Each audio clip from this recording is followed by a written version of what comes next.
Hi everyone, today's headlines. Farmer rejects sender's offer threatened to block Delhi. SII rejects claims of side effects plans ₹100 crore.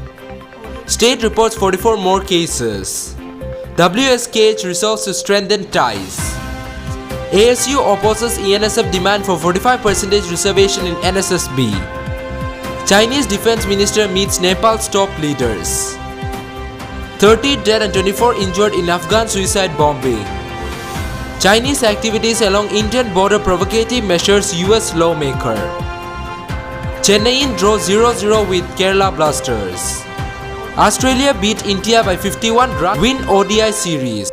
News in details. Farmer rejects sender's offer threatened to block Delhi. Rejecting the sender's offer to hold talk once they move to the Burari ground, the farmers who are protesting at Delhi's borders for 4 days against the new farm laws on Sunday said they will not accept any conditional dialogue and threaten to block all 5 entry points to the national capital. As the standoff showed no signs of easing, Prime Minister Narendra Modi again battled for new laws in his monthly radio address, saying these reforms have given the farmers new rights and opportunities and have started mitigating their problems in a short span of time.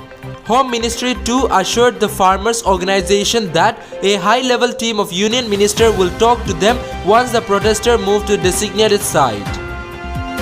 SII rejects claims of side effects plans ₹100 crore. Pune-based Serum Institute of India has rejected allegation that its COVID-19 vaccine candidate has serious side effects and threatened to file ₹100 crore defamation suit against volunteer who took part in Covishield vaccine trial conducted by it.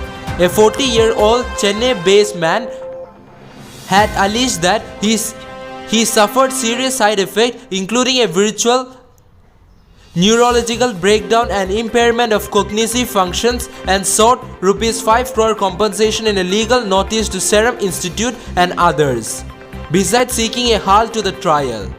State reports 44 more cases. Nagaland on Sunday reported 44 more COVID-19 positive cases, 27 in Dimapur, 16 in Kohima and 1 in Tinzang, taking the total count to 11,159. WSKH resolves to strengthen ties. Under the initiative of Western Sumi Hoho and Western Sumi Baptist Akuho Kukakulu, the Western Sumi Kukami Hoho, comprising of Western Sumi village chieftains, have resolved to strengthen the bond and stand united for all purpose. In a press statement, WSH Media Cell stated that the resolution was made at the program held on November 28, conducted by WSBAK Executive Secretary Reverend Dr. Bugabado Sema, and his statement in the presence of WSH President Dr. Kekato Zimomi and WSH officials. ASU opposes ENSF demand for 45% reservation in NSSB. Close on the heels of Naga Students Federation expressing disapproval of ENSF demands on 45% job reservation in Nagaland Service Selection Board, Angame Students Union has also aired its opposition to ENSF demand for 45% reservation in Nagaland Staff Selection Board, terming the demand as totally unreasonable, unfair, selfish and arrogant. ASU President Vizoko and General Secretary Petty Crisso in a press release termed it as absolutely unacceptable. Chinese Defense Minister meets Nepal top leadership.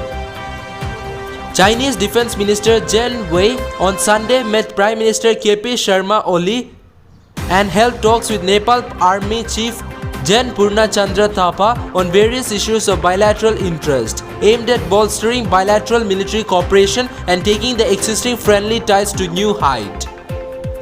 Gen V, who is also a state councillor, held bilateral talks with Army Chief Gen Thapa at the Army headquarters here during his day-long working visit to Nepal, said a statement issued by Nepal Army.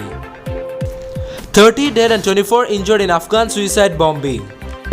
At least 30 military personnel were killed and 24 others wounded in a suicide car bombing that took place near a military camp in Afghanistan Ghazni city on Sunday, officials have confirmed.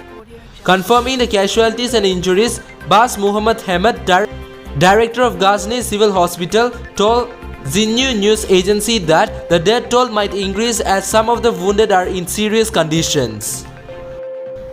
Chinese activities along Indian border provocative measures US lawmaker. An influential US lawmaker has expressed concern over reports of China continuing construction activities along the Indian borders in Ladakh, saying if the reports are true, it is a provocative measure on the part of Beijing and fits the pattern of its conduct on the South China Sea. If it turns out to be true, it would be yet another provocative measure by the Chinese military to change the facts on the ground, Democratic Congressman Raja Krishnamurthy told PTI. Chennai draw 0-0 with Kerala in ISL. Chennai FC and Kerala Blasters played out a goalless draw in an Indian Super League clash on Sunday at the GMC Stadium, Bombalim. Jacob missed a penalty in the 77th minute at the Marine Machans dropped crucial points. Australia beat India by 51 runs, win ODI series. Australia beat India by 51 runs in the second ODI on Sunday at the Sydney Cricket Ground. The hosts have thus sealed victory in the three-match series, having taken an unaccessible 2-0 lead, chasing a mammoth target of 390. India were restricted to 338 of 9 after another century from Steve Smith took Australia to 389 for battling first. That's all for now. To get this latest news, don't forget to subscribe this channel. Thank you.